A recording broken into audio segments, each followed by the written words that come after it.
हम लोग पहुँचे हैं कुंभज ऋषि के गांव जहां एक प्राचीन मेला लगता है। महाशिवरात्रि के शुभ अवसर पर लगने वाला मेला, इसकी क्या खासियत है कि ये पूर्वजों के द्वारा क्या खासियत है इस मेला की कि जो प्राचीन काल से लगते आ रहा है।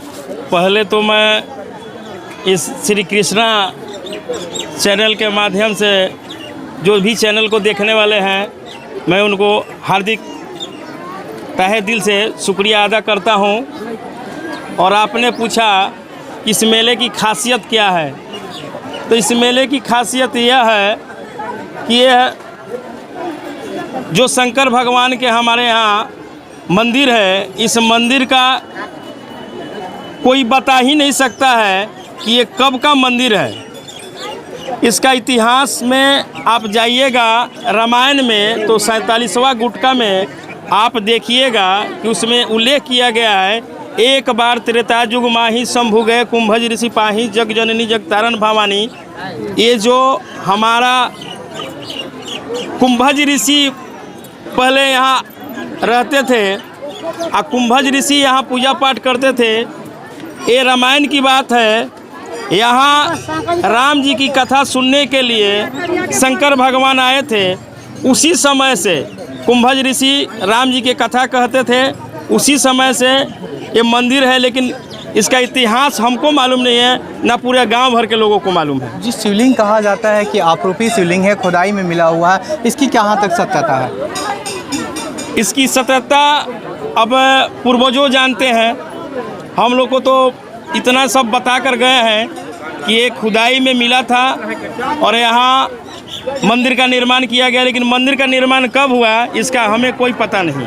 सबसे बड़ा क्वेश्चन उठता है कि इतना बड़ा मेला और इतने यूपी और बिहार में सबसे बड़ा मतलब फर्नीचर और लकड़ी का मेला लगता है, मगर ये सरकारी मेला और ये मतलब पर्यटक स्थल में नहीं बन पाया। क्या इसका राजनीतिक विशेषण है? इसमें राजनीति क्या हम बोल सकते हैं, लेकिन हमारे गांव के जो भी इस शंकर भगवान के मंदिर से या शंकर भगवान से आस्था रखते हैं, उन्हीं के द्वारा, उन्हीं लोगों के द्वारा आज तक इस मंदिर को, आज तक इस मेले को लेकर चला जाता है। और एक दीपक जी हैं जो इस मंदिर के चाहे मेले लगाने में उनकी अहम भूमिका रहती है। सरपंच साहब कमलेश्वर बाबू उनके पिताजी हैं, उनका भी अहम भूमिका है।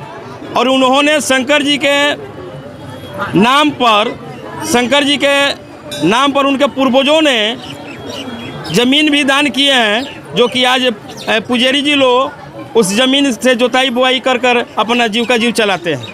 कहा जाता है कि यहाँ से गंगा नदी का भी कहीं संज्ञान में मैंने पढ़ा था कि यहाँ से गंगा भी निकलती थी और वहाँ पर कुंभज ऋषि स्नान करते थे। उसकी क्या कहानी है गंगा की? है, यहाँ से आप 1 किलोमीटर जाएंगे, आप पूरब और उत्तर के कोण पर तो सरजू नदी का पहले बहाव होता था, जो कि इटहिया घाट बोला जाता था। आज भी वहाँ ईंटा मिलता है, प्राचीन कालों का बड़ा बड़ा ईंटा मिलता है। और हम लोग के पूर्वजों का द्वारा बताया गया है कि गांव कन्हौली एक बगल में गांव है, जो वहाँ से गंगा जी का यहाँ से बहाव होता था, सरजू जी का बहाव होता था। अब नदी हमारे यहाँ से अब 8-10 किलोमीटर दक्षिण की तरफ चली गई है। अभी क्या बोल सकते हैं, यहाँ से यूपी बिहार के जो लोग हैं, यूपी के कई ज़िलों से लोग लकड़ी का सामान खरीदने आते हैं और कई दिनों से लकड़ी का सामान आता भी है और लगभग करोड़ों का बिजनेस होता है। कहाँ कहाँ से लोग आते हैं और क्या उनका मूल उद्देश्य रहता है? क्या सस्ता मिलता है? यहाँ लकड़ी कम से कम 4 करोड़ या 5 करोड़ की बिक्री है। इसमें उत्तर प्रदेश, जब से पुल बन गया तब से उत्तर प्रदेश, आरा, बक्सर, वहाँ के लोग आते हैं। अपने लड़की के या किसी के शादी ब्याह में दान दहेज देना होता है, उसके लिए खरीद कर ले जाते हैं और व्यवसाय बढ़िया चलता है इन लोगों का। हमारे साथ कुछ युवा साथी भी हैं और युवा साथियों से हम बात करते हैं। यहाँ पर जो इन्होंने मंदिर का जिक्र किया था कि पिंटू सिंह, दीपक सिंह के द्वारा लगाया जाता है। सर, मेला आप लोग लगाते हैं, क्या क्या कठिनाइयाँ आती है? यहाँ कठिनाई कोई नहीं आती है। यहाँ पूरा गांव जो है सब सपोर्ट करता है।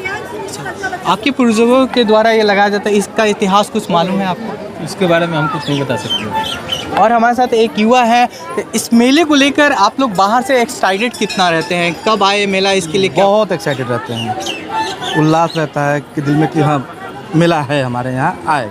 आप जलेबी खाने आते हैं या लकड़ियों को देखने आते हैं? नहीं, हम तो एक्चुअली जलेबी खाने लकड़ियों को देखने नहीं आते हैं। एक्चुअली हम मेला कंट्रोल करने के लिए हम लोग व्यवस्थापक है मेला का। और भी कई युवा हमारे साथी आगे जुड़ेंगे और आपको दिखाएंगे कि लकड़ियों का मार्केट किस तरह ये कुंभना मेला में अपने आप की खासियत